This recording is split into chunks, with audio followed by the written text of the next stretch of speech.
Welcome to the Climate Diplomacy Podcast, a podcast from the Berlin-based Think and Do tank Adelphi, bringing you the latest insights and debates in international climate diplomacy and security. We are your hosts, Raquel Monayer. And I'm Alexandra Steinkraus. In this series, you will hear from experts and practitioners offering their take on climate foreign policy, climate-related impacts to security, and promoting peace and resilience in a changing climate. For more information, please visit climate-diplomacy.org or follow @ClimateDiplo on Twitter. A warm welcome to our listeners. Thank you for joining us today.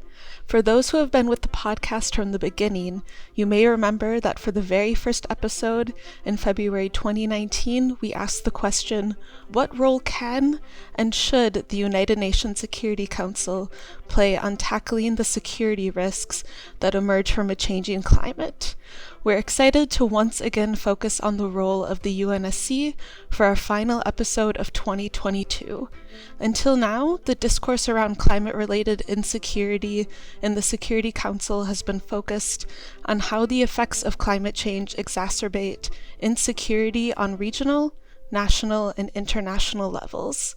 On the 29th of November, Kenya and Norway held a UNSC meeting on climate, peace, and security that aimed to broaden the UNSC's awareness of how climate security and peace building interact in order to offer a basis for additional tools and entry points to better achieve its mandate.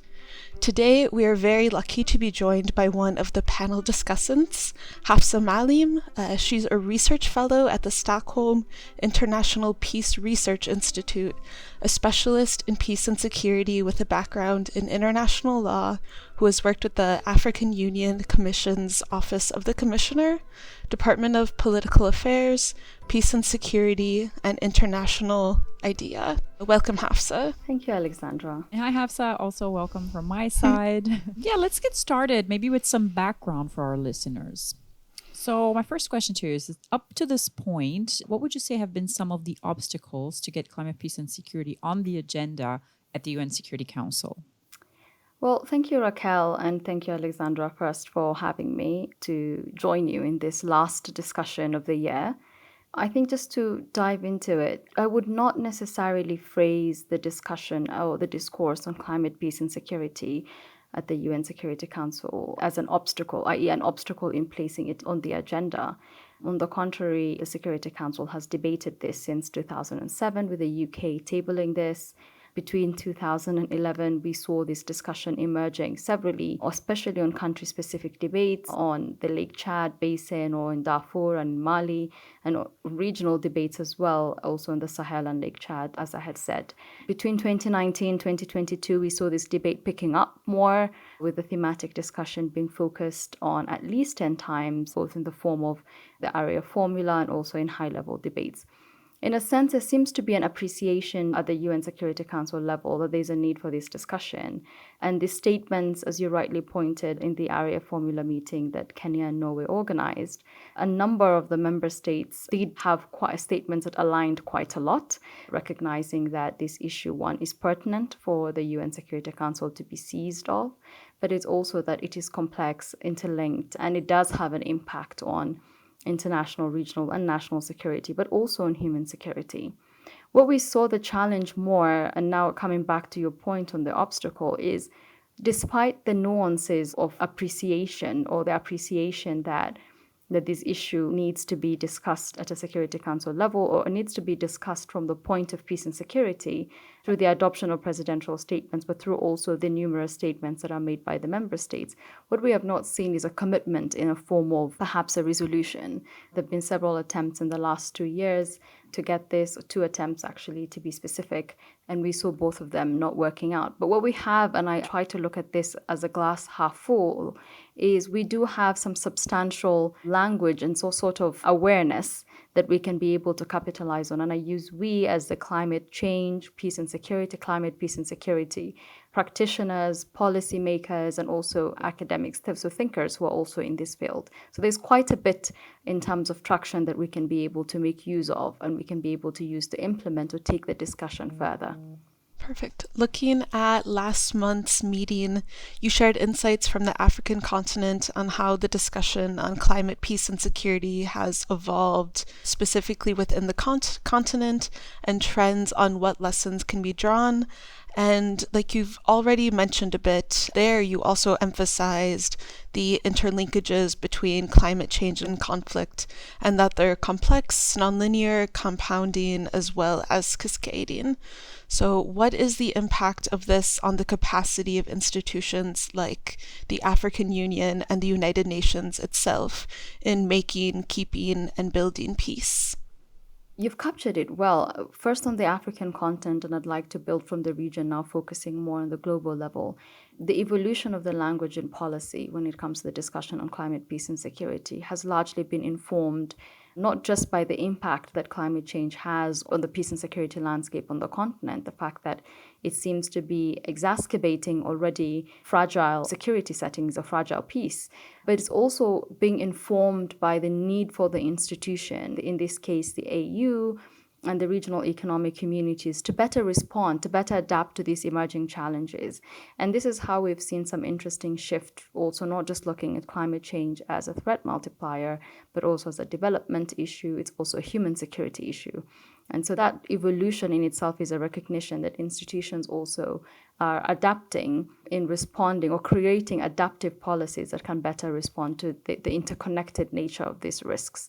So in a sense, you've captured it, which is that, yes, the interlinkages or the effect that climate change has on building peace and in keeping peace is hampering the institution's effectiveness in responding to some of the challenges on the ground. On the UN front, I think what we have seen, especially in mission settings, is that the need to respond more effectively, more comprehensively is also being recognized more and more. This is how we have seen the climate security advisors that are then embedded into the missions, for example, in UNSOM, and more recruitments that are currently ongoing in other mission settings. And the idea is to create or to provide the mission with a capacity to be able to make their peace engagements more climate sensitive and to be more aware of the dynamics, the climate and environmental dynamics, so that they can be able to create respond programming better. So that in itself is a step in the right direction, but more needs to be done. And what one of the messages that was emanating from the Security Council throughout this year is that this program in itself and other similar initiatives like the creation of the UN Climate Security Mechanism, shared mandate between DPPA, UNEP, and UNDP, is a step in the right direction in trying to mainstream these engagements, but more needs to be done. And what is the more that was emanating from the debate is that these missions, for example, have implied mandates, but they need to be given explicit mandates so that they can be able to engage better. And this would then allow for these programs to be better resourced and to also create some more sustainability. Having one advisor embedded in a program is just not sufficient. We need to have some foresight. There needs to be foresight in sort of in the engagement, in the creation rather, I wouldn't say engagement here, of these programs and how they're run. Thank you. And speaking of more needing to be done, we know that climate change affects people differently, and it does make a difference. What is your economic background, your ethnicity, your gender? This is well established by now. How would you say inclusivity plays a role in the climate, peace, and security programming? So, in other words, how can inclusivity help to ensure that information like early warnings, which are so important, right, in the context of climate change, how can they get to those most impacted? And also that well-intentioned initiatives, they actually meet the needs of these communities. Well, you've captured it well again. I mean, the concept of inclusivity is very important. What we don't want to see is climate, peace, and security programming being created at the upper echelons of policymaking, but then being implemented at a grassroots level, but being disconnected at the same time from the needs of the community. And I'm glad that you mentioned early warning, because this is one of the most important sort of routes of trying to ensure that we bridge the gap between the needs of the community and also the conversation that is happening at a policy level. Gathering information at the ground will better inform the policies that are being created. I can give you some examples of early warning systems that are already doing that, and I like to refer mostly to what the African Union is doing with the Continental Early Warning System, what IGAD is doing with C1, what, for example, ECOWAS, the Economic Community, is doing with WANEP on the ground. where as much as these systems tend to be largely conflict early warning systems, they tend to take into account a more nuanced, I would say, understanding of what root causes of conflict. This also includes education, climate change, healthcare, environmental issues. And what they're doing now in terms of not just monitoring secondary data is they're also monitoring primary data, or they're gathering primary data. And from this, what we have seen is they're getting information from the ground. Of course, there's a lot of process of triangulation and editing the data, but this is then being used to inform some of the reports, which are then used to shape policies. And this makes the policies far more responsive and far more or better utility to the communities at hand. But the concept of inclusivity for me is to make sure that the diverse groups of people's needs are captured at any point in time. And I think this is where holistic early warning systems can be able to come in.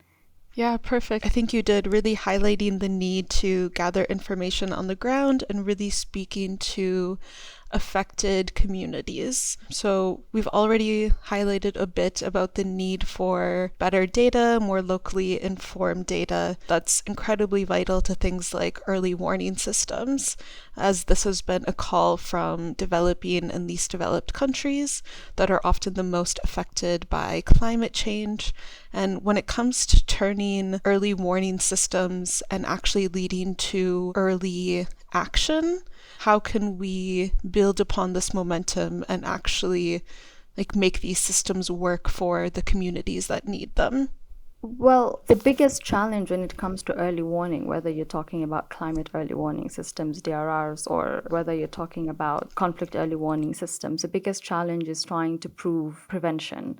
Perhaps less on the climate side, because you can be able to actually see when you're able to respond to a cyclone, for example, or you forewarn a drought. And by extent, what happens is investment in early warning is expensive. There's a lot of technology equipment that is needed.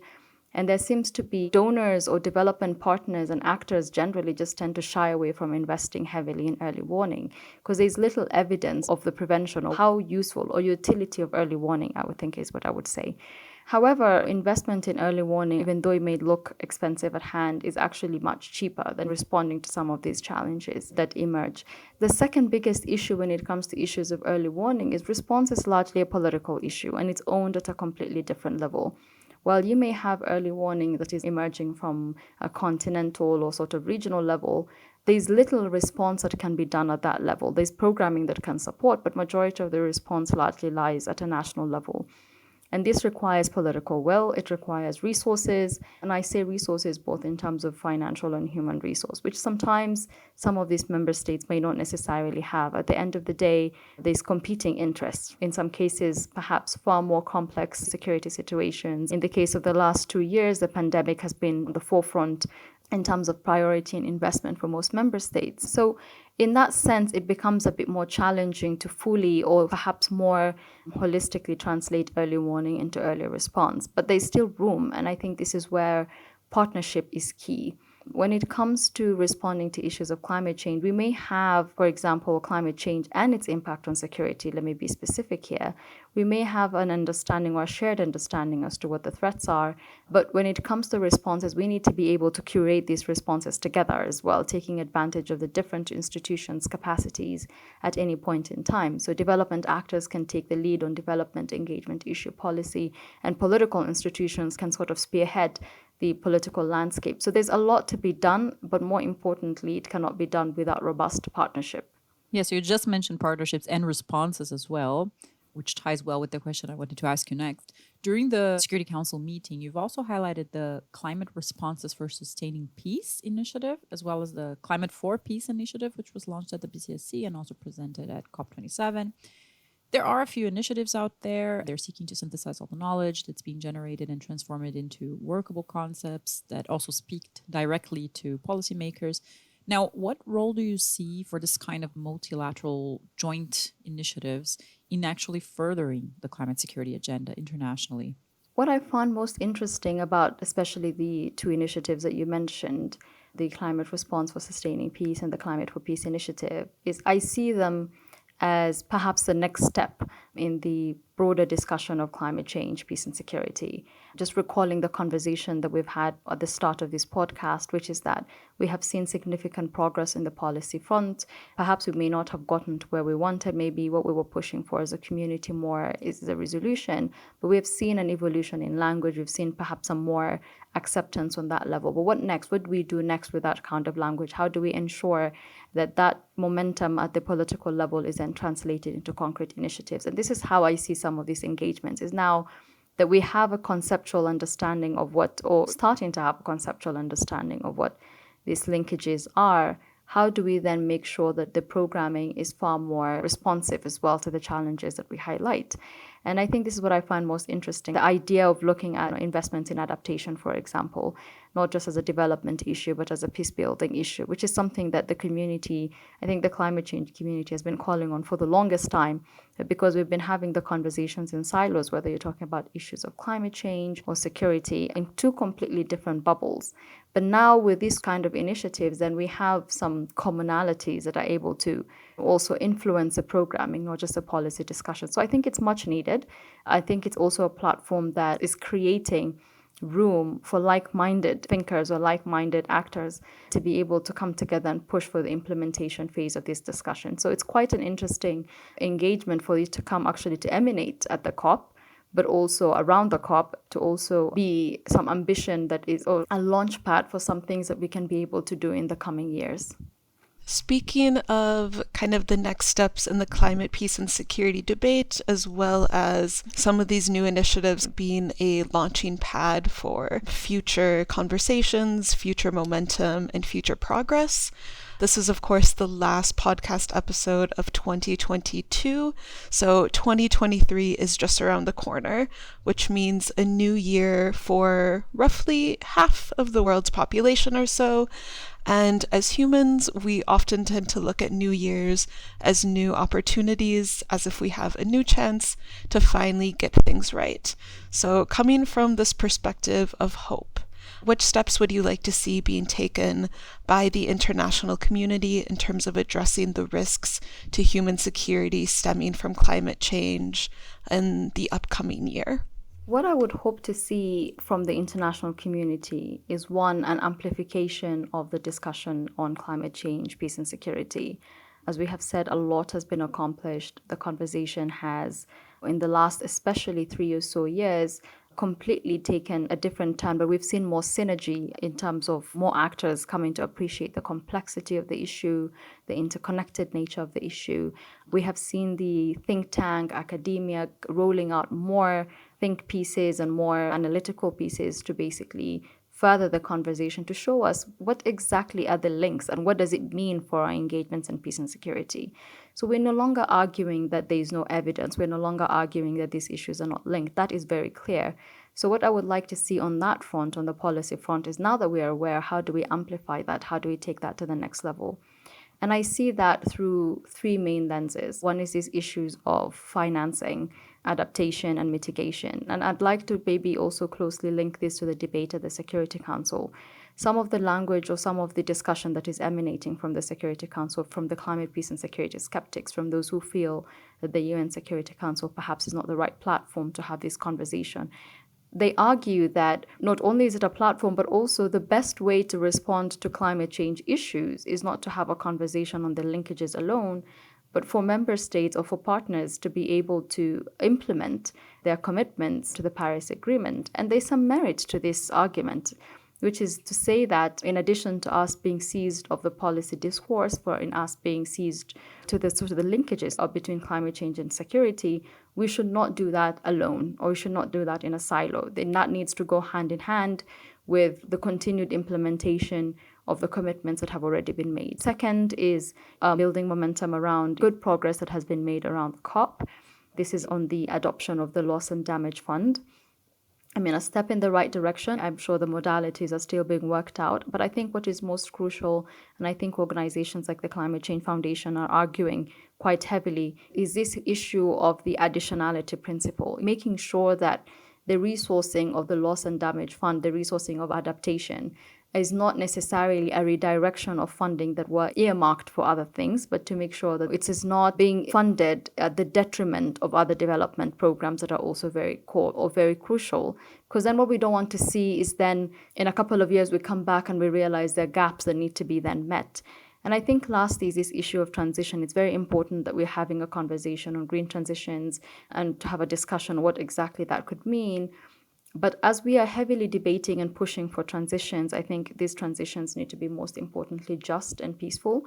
And an argument I would like to share here is this backdraft argument that the Environment for Peace report brings out quite heavily. And this is to ensure that the transitions are not harming the communities, that we need to ensure that the community's interests are protected at any point in time, but the environment is also protected. So as there's a rush for these extractives that are necessary for transitions, and those two principles must be met, which is to ensure that the communities and environmental sort of protection are put at the core of any sort of engagement around transitions. So I think this would be the three key things I would like to see a bit more, especially being discussed a bit more by the international community and in policy spaces in the coming year. Thank you so much, especially for those three insights and some key things that the community should keep an eye out on for 2023 and even more years to come. We're starting to get to the end of our conversation. Is there anything else that you want to highlight about the debate from the last year, or any of the key highlights or key moments from your perspective? I think just to reflect on one of the statements that was made at the Security Council, and to perhaps paraphrase one of the statements, is to say that whilst we're having a conversation as to what exactly the scientific evidence between climate change and peace and security are at the policy level, it's a lived reality for most communities, especially here on the African continent. So this idea that we perhaps need more data to be able to make more informed decisions is not a reflective of the reality on the ground. And this is why in my statement, I started off by reflecting on real examples, borrowing from Mozambique, from Somalia, from Sudan, from Mali, Chad, just reflecting on what that engagement actually looks like, or what those linkages actually look like. So it's to just emphasize, as we're ending the year that has been very heavy on the discussion of climate, peace and security, a year where Africa has held the COP in Sharm el-Sheikh just earlier this year, is to say that there's a reason why this conversation was brought to the scope and level it was, which is that it's a lived reality for this continent. And moving on to the next year is we hope that we'll not see a regression. What we will see is implementation of all the commitments that have been made, and that the communities on this continent can be able to benefit from the policy discussions. Thank you so much. I think it's been an exciting conversation to look back on some of the evolution of the language that's used regarding climate change, peace, and security, and looking back when the conversation was first starting and how it focused on the effects of climate change, exacerbating insecurity on regional, national, international levels, and now how that understanding is being broadened in order to allow for better tools, better entry points for bodies like the UNSC to achieve its mandate, and really focusing on these complex, compounding, cascading interlinkages. And of course, we need to make sure that we leverage the shared understanding that's coming into more prominence in order to leverage partnerships with some of the key things like the Climate for Peace initiative and different outcomes from COP and loss and damages, and really make sure that in the year to come, we don't see a regression, but we listen to the lived realities for different communities, listen to people living in these circumstances, and make sure that we better center these things as we move forward. So thank you so much for joining us for this podcast. Yes, thank you so much. It was very good. So this was the Climate Diplomacy Podcast. We will be back for another episode in the new year, so stay tuned for that. In the meantime, you can follow our latest updates on Twitter at Climate Diplo. Thank you for tuning in, and until next time, goodbye. Goodbye. Thank you. Thank you. Happy holidays, everyone.